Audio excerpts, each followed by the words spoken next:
Então, agora, a gente vai ver a clusterização não hierárquica. Agora, a diferença aqui é que agora a gente vai passar a quantidade de clusters. Vou falar o algoritmo. Junte para mim aí 5 clusters. Junte para mim 6 clusters. A gente vai ter que passar a informar a priori o número de clusters. Então, para a gente compreender esse algoritmo aqui, a gente precisa entender o que é um centroide. Vamos supor que olha lá, ó, naquele cluster que ficou o cavalo, o orangotango e o macaco, eles ficaram juntos, né, no mesmo cluster. O que seria o centroide desse cluster? É aquele que eu falei, seria a média.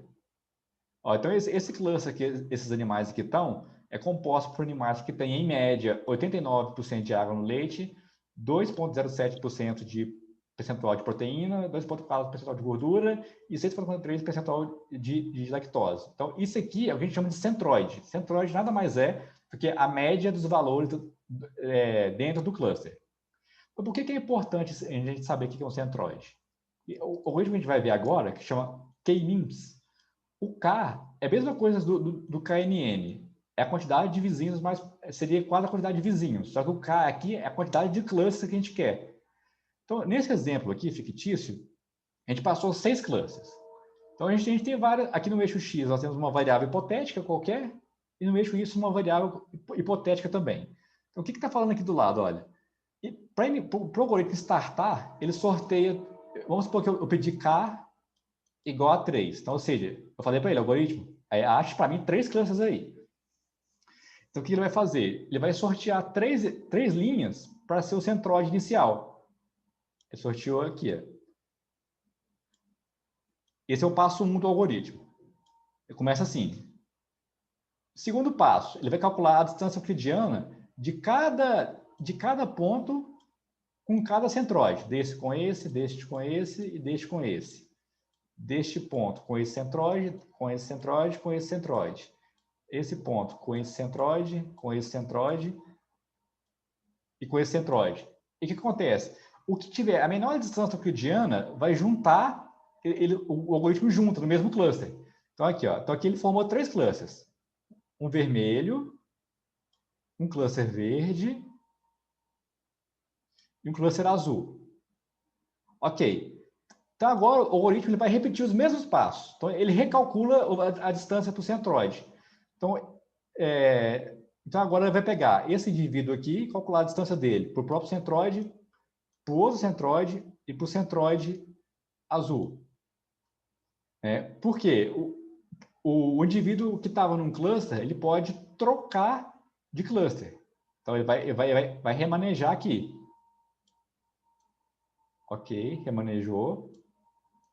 E agora? Mesma coisa, vou pegar cada ponto e calcular a distância deles para cada centroide. Então a gente vê, ok, vai vir para cá. Então olha que interessante. E quando que o algoritmo para? Todos os pontos já estão bem alocados, ou seja, já estão no seu centroide mais próximo. Então, aqui nessa etapa aqui, esse aqui é o cluster verde. Então, na outra etapa, olha esse ponto aqui. Na hora de calcular o centroide dele para o dele mesmo, para o azul e para o vermelho, ele estava mais próximo do centroide vermelho do que do centroide verde. Então, na próxima interação, ele ficou vermelho. Mudou de cluster. Esse indivíduo aqui vai calcular a distância dele para o centroide do cluster vermelho, do cluster verde e do cluster azul. Ele ficou mais próximo do cluster azul do que do próprio cluster vermelho. Então, na próxima interação, ele ficou azul. Então, qual é que o algoritmo para agora? Qual é o critério de parada? Se eu calcular a distância de cada ponto para os outros centroides, cada ponto já está mais próximo possível do seu próprio centroide. Então, ou seja, nenhum ponto mais trocou de cluster. Aí o algoritmo para. Então, ou seja, ele achou os 3 clusters que eu solicitei para ele aqui em cima. Né? Pessoal, alguma dúvida aqui? Essas interações do algoritmo? Tá. E importante falar, o custo computacional dele é muito baixo. Então, para base de dados muito grande, essa abordagem aqui do não hierárquica, né, pelo K-means, ela é bem interessante. Ela roda até bem rápido. Beleza? Então é isso. Nesse, o algoritmo começa atribuindo pontos aleatórios para seu centroide e vai recalculando as distâncias até chegar num ponto que ninguém mais, que todos os pontos já estão bem realocados, já estão próximos de seus vizinhos mais próximos. Só que essa metodologia aqui, ela não gera aquele dedograma. Então, como é que a gente faz para ver se os clusters estão bem separados? A gente vai aplicar aquele algoritmo da PCA para reduzir a dimensão dos dados. Por que a gente vai reduzir a dimensão? A gente não consegue plotar. O que a gente poderia fazer? Fazer igualzinho está aqui, ó. Eu ploto no eixo X uma variável, no eixo Y outra variável, vou ter meus pontinhos aqui. E eu quero que eu mando colorir por cluster, porque se os pontos estiverem bem separados, os pontos verdinhos estão todos perto de verdinhos. Os pontos azuis, todos perto de azuis. Sem misturar um com o outro, se eu tivesse um cluster assim, ó, um aqui e outro passando aqui dentro, seria um cenário ruim. Por quê? Essa intersecção aqui ó, é a área de confundimento do algoritmo, porque o ponto que está aqui pode ser tanto de um cluster quanto de outro. Então, para a gente poder visualizar de forma gráfica, a gente reduz a dimensão dos dados. Né? Então, em vez de ter... Então, como a gente não consegue ver em 4 dimensões, em 5 dimensões, quer dizer, né, que a gente tem 5 variáveis aqui, mas a gente pode ver em 2. Então, esse algoritmo da PCA, não vai entrar nos passos matemáticos dele, mas basicamente envolve calcular a matriz de covariância e calcular os autovetores dessa matriz. Então, essas novas dimensões são combinações lineares das variáveis originais. Então, a primeira dimensão, que é uma variável nova criada, aqui embaixo, aqui, ó, ela absorveu sozinha 76% do padrão que esses dados aqui contêm. Ou seja, com uma variável, eu consigo representar 76%, né, da variabilidade dessas 5 variáveis. Com a primeira dimensão mais a segunda, olha aqui, a proporção acumulada, 94%. Então, se eu usando essas duas variáveis, eu consigo representar essas 5 variáveis aqui. Né? Então, dessa forma, a gente consegue plotar num gráfico de 2 dimensões. Onde no eixo Y eu tenho a dimensão 1 e no eixo X eu tenho a dimensão 2. Então, qual que é a ideia? A gente tem que ver que agora é o seguinte, se os pontos estão bem separados, as cores, eu mandei colorir por cor. Né? Ó, o elefante, a gente viu que ele ficou sozinho lá no outro cluster, no hierárquico. Aqui ele também ficou sozinho, bateu. Pode dar diferença, mas geralmente fica muito parecido, a classificação hierárquica não hierárquica. Os azuis, tá legal, ó. Não embolou com nenhuma outra cor. Ó, o verde está bem separado. Se eu tivesse um ponto verde aqui dentro, seria um cenário ruim. Mas a gente não tem, está bem separado. Os vermelhos. O preto já tem um pouquinho mais longe, ó. Será que de repente caberia 8 clusters aqui para separar melhor? Né? Então, o que a gente faz? A gente volta, roda com 8 e vê como é que fica a separação. Lá no R, a gente vai fazer isso. Rodar com variáveis, com quantidade de cluster diferente. Né? Aqui está bem separado também. Mas olha, a gente vê que os animais marítimos, né, que são mamíferos, eles são muito diferentes dos outros. Olha lá, ele ficou muito longe dos outros, né, dos outros pontos. E aqui são os mamíferos macaco, né? E similares ao macaco. Então, ok, parece que tá razoavelmente bem separado. Só que tem um método que pode ser o seguinte, vamos supor que a gente não queira fazer essa validação da quantidade de crianças no olho. Eu quero algo mais estatístico. Então, tem um método do cotovelo, que é a soma dos quadrados dentro dos clusters.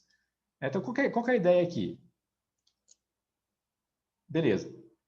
Para cada ponto, o algoritmo vai começar com centroide aleatório. Então, vamos supor que a gente passou aqui o K igual a 3. A fórmula aqui, a gente não se preocupar muito com ela, não, porque às vezes ela mais confunde do que ajuda. Vamos direto para cá. Então, beleza. Então, ele vai startar com 3 clusters. Ok. Tá, e na próxima interação? Olha aqui, esse cluster verde aqui, parece que ele está mais próximo do centroide azul do que verde. Então, na próxima interação, olha lá, alguns indivíduos trocaram de cor. Aliás, ele gerou 4 clusters. Pessoal, eu confundi aqui um pouco. O que ele vai fazer? Essa métrica aqui, soma dos quadrados dentro dos clusters, ela é uma métrica que quanto menor, melhor. Então, ele vai simular com K igual a 1, com K igual a 2, com K igual a 3, até quanto a gente quiser, até K igual a 20. Por que chama método do cotovelo? Ele vai botar a soma dos quadrados dentro dos clusters para o K igual a 1. Depois para o K igual a 2. Depois para o K igual a 3. Enfim, vai chegar um ponto que os valores param de diminuir. Então, é nesse ponto que a gente acha a quantidade de clusters que tem. O que seria isso aqui, né? A soma dos quadrados dentro do cluster.